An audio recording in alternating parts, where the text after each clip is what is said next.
O Uganda, may God uphold thee.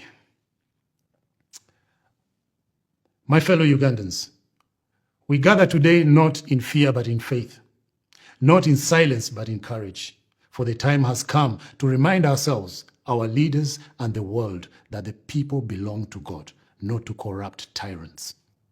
As a Christian, I'll partake from the Bible. The Bible declares, woe to those who decree unrighteous decrees. That's Isaiah 10:1. When rulers pass wicked laws, when they rob the poor and trample justice, they stand condemned, not by us, but by God himself. No throne, no office, no title can excuse corruption and oppression. Therefore, we are not a people called to bow down to tyranny. We are called, like the apostles, to declare, we ought to obey God rather than men. Remember that in Acts 5:29? Government is ordained to serve as God's minister for good.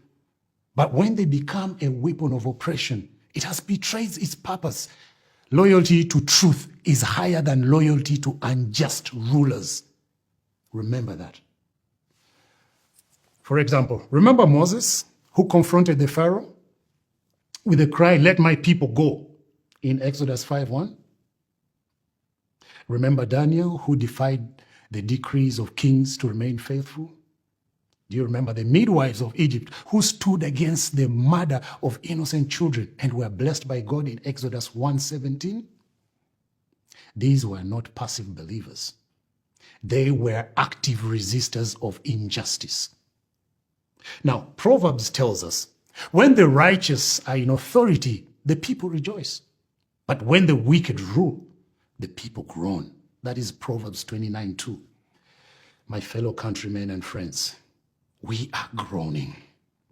The weight of corruption, injustice, and arrogance presses down upon us. But that groan is not the sound of defeat. It is the roar of a people about to rise. The fight is not violent. It is not lawless. It is the fight of courage, truth, unity.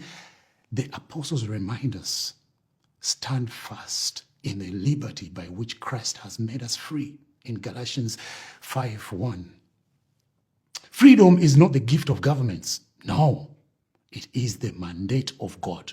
To surrender without resistance is to dishonor the blood of the martyrs, the sweat of our forefathers, and the very cross of Christ, which broke the chains of bondage once and for all. We cannot be bound by tyranny.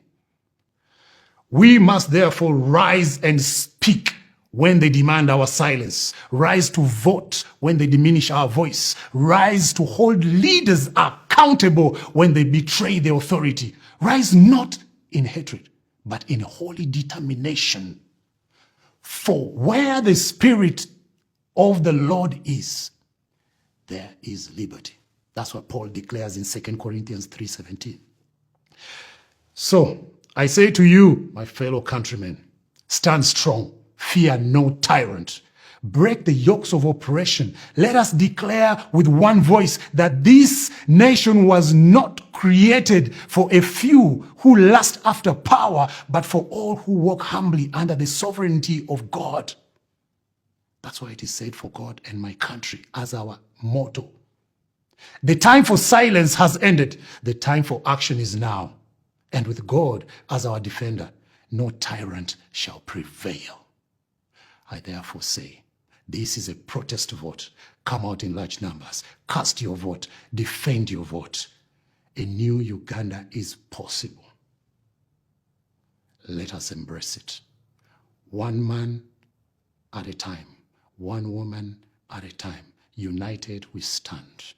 And we can redeem Uganda. Bring it back to God. As our motto says, for God and my country. Thank you.